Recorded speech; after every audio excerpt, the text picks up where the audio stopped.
And welcome back. Kat, do you have someone who zaps your energy? No. Oh, good. I get them out of my life. People out. Well, if you do, it's more common than you might think, and it can be very difficult to manage. So today, we're going to help you be more resilient and more productive, even if you face a bully every day when you go to work. Yes, Barb Bartlein is the people pro. She's a healthcare motivational speaker and a workplace culture expert.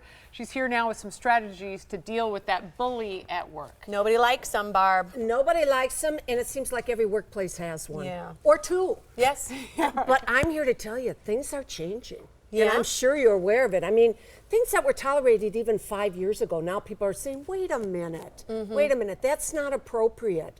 You know, nobody wants to hear your blonde jokes, and we all know what that's about. Unless I'm making them. Unless we're making them. Because it's fair game, because it's us. Right. Or, you know, the ethnic jokes, whatever. Yeah. You can't get away with that stuff anymore. You can't use those kinds of things to intimidate people or manipulate people. Yeah, absolutely. So describe what you call an energy sucker. It's not always just the jokes. It's not always that. What is it that they're physically doing? Is it just that intimidation? Is that making us uncomfortable? Is there more? Well, I think when you get to the intimidation and manipulation, you're really talking about a bully. Yeah. You can run into what I call just everyday energy suckers. These are people, they're actually pretty easy to spot. If you go on break with them, you come back tireder than when you left. You probably overate just to like, Yeah, right. You're like, oh, get me out of here. You know if they call you, because as soon as you answer the phone, your stomach sinks. Yes. Those are probably energy Or suckers. you see their name and you go, do I pick you up? delete, Yeah. decline. Yeah. And I mean, let's be honest, this beautiful Sunday morning, and are there times you call people just hoping they're not home? Right. You just want credit for the call. Yeah. You don't even want to talk to them. You want credit for the Yeah. call. That's so true. That is so true. It's like, hey, I did my job. I told you I'd call, I called. So how do you become more resilient for these people or for yourself? I think the first step is take a real close look at yourself and your ability to be able to say no. And too often women say no and then they feel guilty. Yeah. Or women say no by hedging and, you know, I don't know, okay, I'll do it. That's not a no. Right. Yeah, because you're still giving your energy to that. Exactly. I mean, I get a kick out of my husband who really knows how to say no. He just goes, no. Yeah.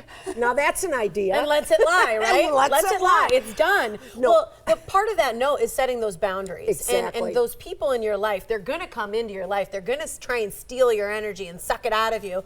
So boundaries are important. How do Absolutely we critical. determine those? I think you have to, again, look inside and where do you feel comfortable.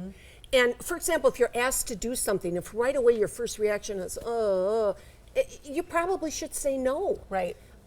But sometimes we don't. I think, by the way, this is the one advantage of getting older. I think it gets easier as you get older. I think it does too. Have you met my grandmother? Yeah. Because she really does, you know, she's just like, it was too much for me. I told him to just quit calling. Yes. Right. I mean, I've always said to Molly, like, if you say no and it feels like, if saying no feels like freedom, no is the right answer. It's the right answer. Right. Absolutely. And feeling okay with putting people and relationships in different boxes or areas. You know, what do you do? Because sometimes, like, an energy sucker will latch on to nice people. All so the maybe time. you smile at someone, you're nice at someone, you're just nice to everybody, whatever it is. And they're like, and they "Oh, latch no." on to you. Yeah, and you're like, oops, now what? Right. They Velcro on, you carry them around. Yeah. That's what happens. Again, it's a saying no, it's a setting the boundaries. I think it's also important if people do not treat you kindly, but you have to work with them, that you set those limits as well. So for example, you might say something like, I'm sorry, but I can't have you raising your voice at me. Okay. It's just I not can't acceptable It's behavior. not acceptable. And That takes a lot of guts to say, yes, though. it does. And that can work in your family as well. Yes. You know, we all have those kind of conversations. All right, now I'm going to reverse it on you. What if there are people that are saying, wow, am I the energy sucker? Am I the person that they see my name on the phone and they go, I don't want to answer? Yeah, you're thinking at home, like, why doesn't anyone answer my calls? Oh, Right. Oh, is it me? How do you stop being like that? Or how do you even address it? I think the first is the recognition that all of us, at moments in our lives, can operate that way, where we're too demanding or we're just crusty. My daughter-in-law calls it grumpy town.